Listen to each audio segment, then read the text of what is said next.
কান্না কান্না তুলে দিলেন, বললেন তুমি যে জায়গায় দাঁড়াবে স্টেজ যাওয়া, এই শিশু মুহাম্মদকে সে জায়গায় নিয়ে যাওয়া। সালাম ভূমিতে যখন তারা চলে গেল, সালাম ভূমিতে যাওয়ার পরে তারা এমন একটি দৃশ্য দেখতে পেল, দুইজন সাদা কাপড় পরে দুটো আসলো, আসার পরে শিশু মুহাম্মদকে জঙ্গলের দিকে নিয়ে গেল, জঙ্গলের বুকু নিয়ে গিয়ে তার এই রক্ত ফেলে তার ভিতরে হাউজে জংশনের পানি দিয়ে পরিষ্কার করে দিল। সুবহানাল্লাহ বলে না, হাউজে জংশনের পানি দিয়ে পরিষ্কার করে দিল। আর আব্দুল্লাহ দেখতে পেল তার রক্ত ছেড়ে ফেলেছে, এই দেখা দেখে সে দৌড় দিয়েছে এই বাড়ির মধ্যে। বাড়িতে গিয়ে হালিমুস সাদ রাদিয়াল্লাহু তাআলা আনহু জানান দিলেন, আমার কোরআন শিখার রক্ত দুইজন মরে এসেছে, এই ভিতরে কি তারা বুঝতেছে। এই কথা শুনে হালিমুস সাদ রাদিয়াল্লাহু তাআলা আবার চলে আসলেন, সারা ভূমিতে আসলেন, এসে যে স্থানে শিশু মুহাম্মদ বসে আছেন সেই স্থানে গেলেন, যারা দেখলেন শিশু মুহাম্মদ যেমন তেমনি আছে। শিশু মুহাম্মদকে বলছে, বাবা তোমার কি হয়েছে তুমি বলো।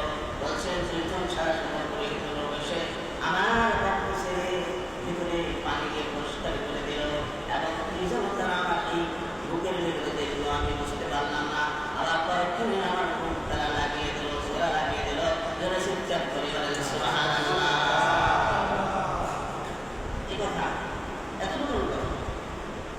এরপরে হালিমাতুস সাদিয়া রাদিয়াল্লাহু তাআলা শিশু মুহাম্মদকে বাড়িতে গেল, যাওয়ার পরে বাড়িতে একজন গণকের কাছে নিয়ে গেল। একজন গণকের কাছে নিয়ে গিয়ে বলছেন, আমার এই শিশুর কি অবস্থা, আমার শিশু এই অবস্থানের মধ্যে পৌঁছে গিয়েছিল। সে বলল, এই হচ্ছে আমাদের শত্রু, এইভাবে ইসরায়েলকে বলছে এই শত্রুকে আর ছাড়া যাবে না, এই শত্রুকে দুনিয়া থেকে বিদায় করে দিতে হবে। হালিমাতুস সাদিয়া রাদিয়াল্লাহু তাআলা আনহা বলছেন, তোমার কি মাথা খারাপ হয়ে গেছে নাকি? এত ছোট শিশু, এত ছোট বাচ্চা কিভাবে তোমাদের শত্রু হতে পারে? এটা কখনো হতে পারে না। ওখান থেকে হালিমাতুস সাদিয়া রাদিয়াল্লাহু তাআলা আনহা শিশু মুহাম্মদকে বাড়িতে নিয়ে আসলেন।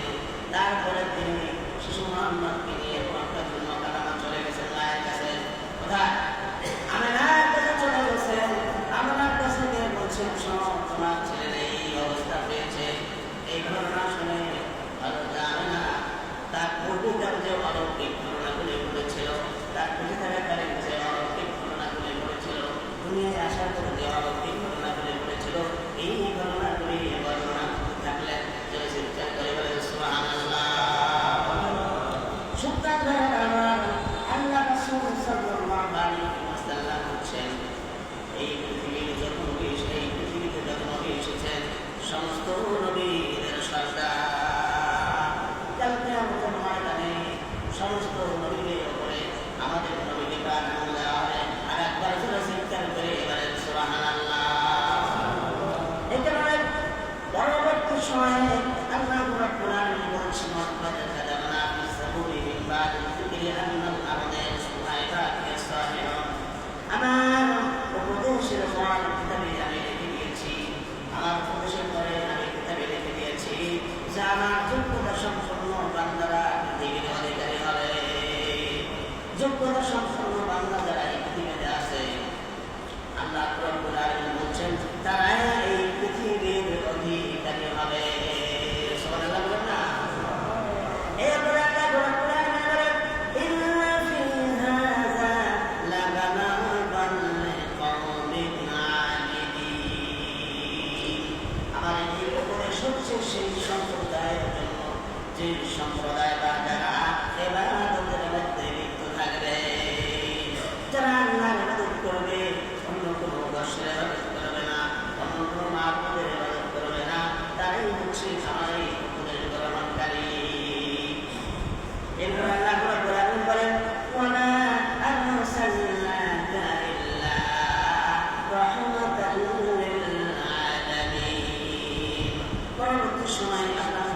সুপারিশ করবে, সুপারিশ করে আমাদের জন্য জান্নাতের ব্যবস্থা করে দেবে।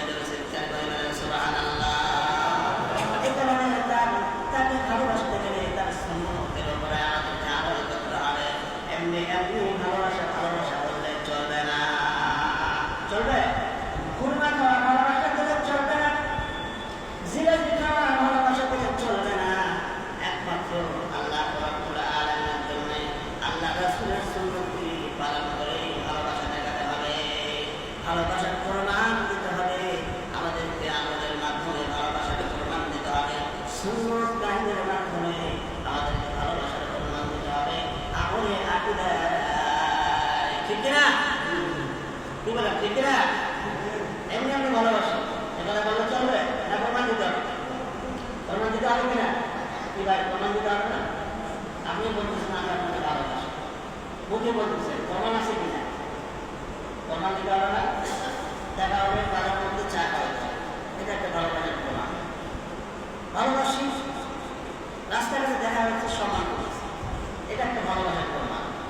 ঢাকায় দেখা হয়েছে, ঢাকায় আপনি তাকে জড়াই দিচ্ছেন, বক্তাদের মোকাবেলা দেখা হচ্ছে, তাকে আপনি জড়াই দিচ্ছেন, এটার নাম ভালোবাসা, ঠিক কিনা?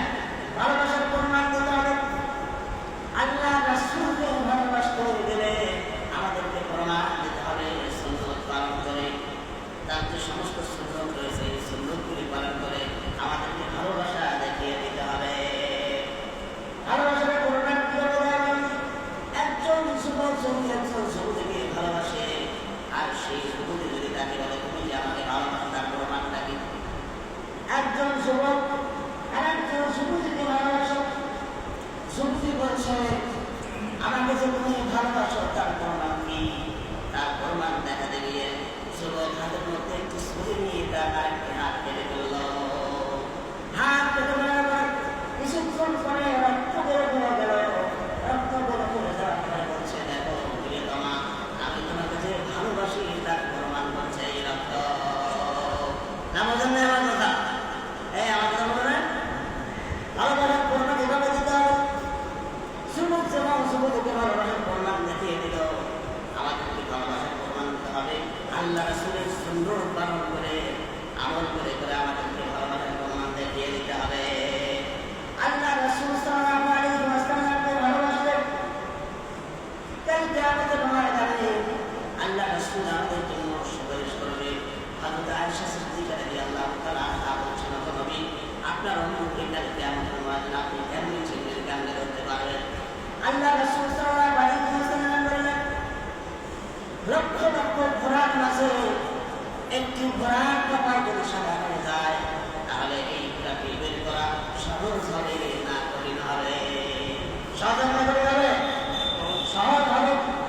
আল্লাহ রাসূল করে বুঝিয়ে দিলেন, আমার উম্মত যদি নামাজ পড়ে, আমার উম্মত যদি কোরআন তেলাওয়াত করে, আমার উম্মত যদি ওযু করে গোসল করে সুন্নাত পালন করে, তাহলে কাল কিয়ামতের ময়দানে এই সুন্নতের জায়গাগুলি, এই ওযুর জায়গাগুলি, এই নামাজের জায়গাগুলি স্বর্ণের মতো সালমান করতে থাকবে।